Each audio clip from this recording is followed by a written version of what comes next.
হয় যেহেতু কাইলৈ যোৰহাটত অনুষ্ঠিত হ'ব আদ্য শ্ৰাদ্ধ আৰু সেয়েহে এতিয়া জুবিন গাৰ্গৰ চিতাভস্ম এই মুহূৰ্তত আহি যোৰহাট নগৰত উপস্থিত হৈছেহি আৰু যোৰহাটৰ জিলা কোষাগাৰ প্ৰাধিকাৰী কাৰ্যালয়ত আজি ইয়াতে সেই চিতাভস্ম ৰাখিব আৰু এই মুহূৰ্তত সমগ্ৰ পৰিৱেশ দেখুৱাম এয়া যোৰহাটৰ নগৰৰ পৰা এই মুহূৰ্তত পৰিৱেশ আপোনালোকক দেখুৱাবলৈ চেষ্টা কৰিছোঁ এয়া যোৰহাটৰ কোষাগাৰ প্ৰাধিকাৰী কাৰ্যালয়ৰ সন্মুখৰ দৃশ্য এয়া যিহেতু আৰু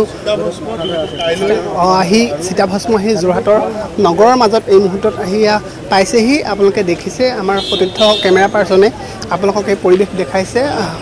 পুষ্পসজ্জিত এখন বাহনত এনেদৰে আচলতে লৈ অহা হৈছে চিতাভস্ম আৰু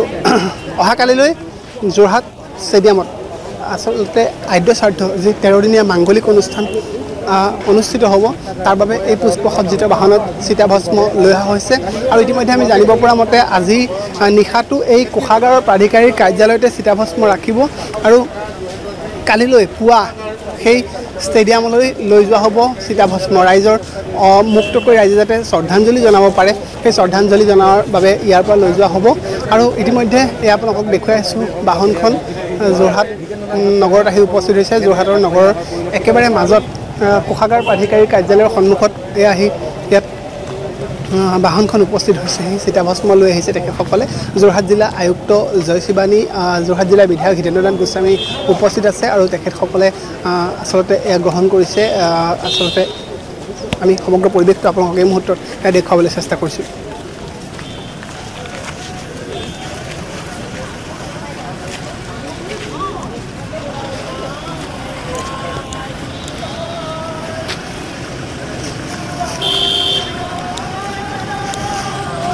আৰু এয়া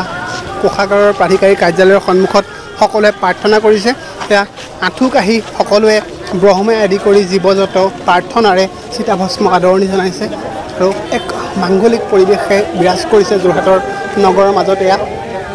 আপোনালোকক আমি সমগ্ৰ পৰিৱেশটো দেখুৱাই আছোঁ এই মুহূৰ্তত খুব এটা শোকাকুল পৰিৱেশ এই মুহূৰ্তত দেখুৱাই আছোঁ যিহেতু কালিলৈ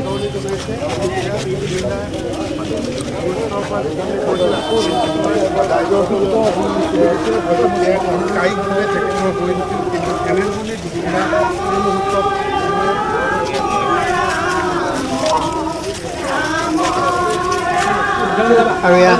যোৰহাটৰ কোষাগাৰ প্ৰাধিকাৰী কাৰ্যালয়ৰ সন্মুখৰ পৰা আমি আপোনালোকক এই মুহূৰ্ততে পৰিৱেশটো দেখুৱাবলৈ চেষ্টা কৰিছোঁ যোৰহাটত মৰিয়নি সমষ্টিৰ বিধায়ক ৰূপজ্যোতি কুৰ্মী যোৰহাট জিলা আয়ুক্ত জয় শিৱানী যোৰহাট বিধানসভা সমষ্টিৰ বিধায়ক হিতেন্দ্ৰ নাথ গোস্বামী লগতে আছে যোৰহাটৰ সকলো আৰক্ষী বিষয়া আৰু সকলোৰে উপস্থিতি তেনেদৰে আচলতে চিতাভস্ম লৈ অহা হৈছে আমাৰ সতীৰ্থ কেমেৰা পাৰ্চনে আপোনালোকে পৰিৱেশটো দেখাই আছে সকলোৱে সেই গুৰুজনাৰ সৃষ্ট প্ৰাৰ্থনাৰে আদৰণি জনাইছে আজি এনেদৰে আচলতে কোষাগাৰৰ কাৰ্যালয়তে ৰখা হ'ব যিহেতুকে যোৰহাট ষ্টেডিয়ামত কালিলৈ শ্ৰাদ্ধৰ বাবে বিভিন্ন কাৰ্যসূচী তাত চলি আছে তাৰ ভৱন নিৰ্মাণৰ বা অন্যান্য যিসমূহ কাম আছে সেই কামসমূহ চলি আছে সেইবাবে সেই স্থানত আচলতে ৰাখিব পৰাকৈ বিশেষ সুবিধা নাই আৰু সেয়েহে সমূহ কমিটিৰ নিৰ্দেশ অনুযায়ী পৰামৰ্শ অনুযায়ী এই কোষাগাৰ কাৰ্যালয়তে ৰখাৰ ব্যৱস্থা গ্ৰহণ কৰিলে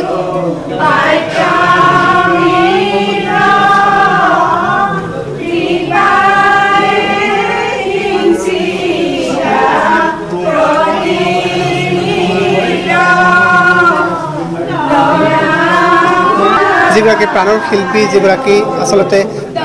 অসমীয়াৰ হৃদয়ৰ স্পন্দন জুবিন গাৰ্গ এই জুবিন গাৰ্গৰ চিতাভস্ম আজি লৈ অহা হ'ল যোৰহাটলৈ পুনৰবাৰ কৈছোঁ ইতিমধ্যে যোৰহাট নগৰত আহি সেই চিতাভস্ম ইয়াত আহি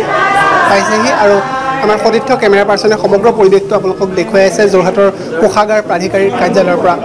আমাৰ প্ৰাণৰ শিল্পীগৰাকীৰ চিতাভস্ম ইতিমধ্যে আমি গ্ৰহণ কৰিলোঁ যোৰহাটৰ ৰাইজে আৰু আমাৰ ট্ৰেজাৰীত ৰখা হৈছে সংৰক্ষণ কৰি ৰখা হ'ব অহাকালি 1 তাৰিখ পুৱা 7 বজাত ইয়াৰ পৰা আকৌ পুনৰ যোৰহাট ষ্টেডিয়ামত আদ্য শ্ৰাদ্ধ অনুষ্ঠান য'ত আয়োজন কৰা হৈছে তাত আমি লৈ যাম ৰাইজৰ বাবে আৰু ৰাইজে তাত শ্ৰদ্ধাঞ্জলি অনুষ্ঠানত অংশগ্ৰহণ কৰিব পাৰিব আৰু বিশেষ ক'ব মন নাই আমাৰ হিয়াৰ আমঠু জুবিন গাৰ্গৰ অস্থি আহি পাইছেহি আমি সযতনে আনি আমাৰ যোৰহাটত আমি তেওঁ সুৰক্ষিত অৱস্থাত ৰাখিছোঁ আৰু আমাৰ ঘোষা পাঠেৰে তেখেতৰ অস্থিক আদৰণি জনাইছোঁ। আমি যোৰহাটবাসী মৰ্মাহত হৈছোঁ। তেখেতক আমি কিহেৰে পুজিম, কিহেৰে কৰিম, কাইলৈ শ্ৰদ্ধাঞ্জলি অনুষ্ঠান পাতিছোঁ আমাৰ খেলপথাৰত। আৰু আমি সদৌ যোৰহাটবাসীয়ে গোটেই অসমবাসীৰ কি ভাৰতবাসীৰ এজন সংগীত সাগৰ, সংগীত সূৰ্য জুবিন গাৰ্গক হেৰুৱালোঁ আৰু তেখেতে পুনৰ জন্ম লওক, তেখেতে নতুন প্ৰজন্মক পুনৰ আশীষ প্ৰদান কৰক, এয়াই আমাৰ একান্ত কামনা। জয়দু আমাৰ জুবিন গাৰ্গ সদায় আমাৰ অসমীয়াৰ হৃদয়ত খোদিত হৈ ৰ'ব আৰু তেওঁ কোনো অসমীয়াই পাহৰিব নোৱাৰে। সকলোৰে হৃদয়ত তেওঁ জুবিন গাৰ্গ হৈ ৰৈ গৈছে।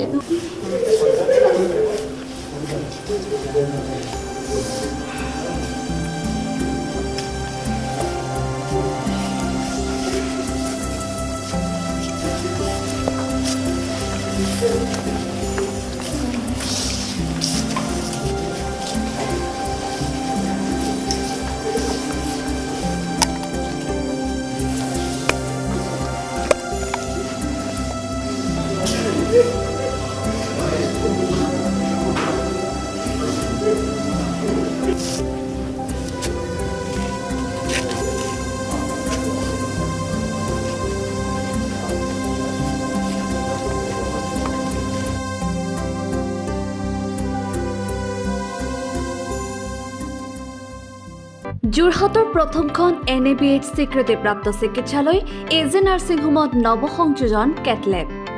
৯৬খন বিচনাযুক্ত neurology, nephrology, urology, medicine, OBSN, gynaecology, orthopaedics, paediatrics, cardiology প্ৰতিটো বিভাগৰে নিয়মীয়া OPDৰ লগতে ডায়েলিচিছৰ সুবিধাযুক্ত চিকিৎসালয়খনত সংযোজন কৰা হৈছে হৃদৰোগীসকলৰ বাবে অত্যাধুনিক কেটলেব, য'ত মুখ্য চিকিৎসক হিচাপে আছে অভিজ্ঞ কাৰ্ডিঅলজিষ্ট ডক্টৰ গৌতম দাস আৰু তেখেতৰ সহযোগীসকল। ইতিমধ্যে যোৰহাটস্থিত চিকিৎসালয়খনত প্ৰথমবাৰৰ বাবে সম্পন্ন হৈছে এনজিঅ'গ্ৰাফি আৰু এনজিঅ'প্লাষ্টি। ইয়াৰ লগতে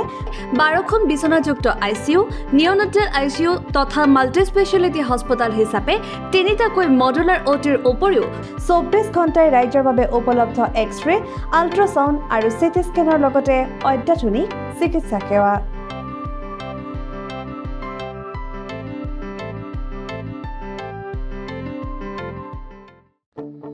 আপোনাৰ সপোনৰ ঘৰখন কেনে হ'ব? আপোনাৰ সন্তান আৰু আপোনজনৰ সৈতে কেনেদৰে কটাব আপোনাৰ আজৰি সময়? এই সকলোবোৰ সমস্যাৰ সমাধান লৈ শুভম গ্ৰুপে আপোনাৰ বাবে লৈ আনিছে আপোনাৰ সপোনৰ ঘৰখন। 362টা ফ্লেটযুক্ত শুভম গাৰ্ডেনৰ সফল নিৰ্মাণৰ পাছতে 20 বছৰৰ ভৰসা, 16টা প্ৰজেক্ট, 28 লাখ বৰ্গফুটৰ সম্পূৰ্ণ নিৰ্মাণ আৰু 15 লাখ বৰ্গফুটৰ চলিত প্ৰকল্প নিৰ্মাণৰ অভিজ্ঞতাৰে যোৰহাটত শুভম গ্ৰুপে নিৰ্মাণ কৰিছে দ্বিতীয়টো প্ৰজেক্ট শুভম পাৰ্ক। অত্যাধুনিক সা সুবিধাৰে নিৰ্মিত শুভম পাৰ্কত আপোনাৰ আৰু আপোনাৰ সন্তানৰ বাবে থাকিব club, badminton court, community hall, kids play area, splash pool আৰু জিম ক্লাব। প্ৰতিটো ব্লকত থাকিব 2.5 BHK, 3 BHK, 3.5 BHK ফ্লেট। লগতে থাকিব আপোনাৰ আৰু আপোনাৰ আপোনজনৰ প্ৰাপ্তিৰ সাহী। আজিয়ে বুক কৰক আপোনাৰ সপোনৰ ঘৰখন। যোগাযোগ কৰক 6003301010 নম্বৰত। আমাৰ ঠিকনা সোণাৰীগাঁও, তৰাজান, যোৰহাট 785001। 6000ৰো অধিক বাসিন্দাৰ ভৰসা শুভম গ্ৰুপ।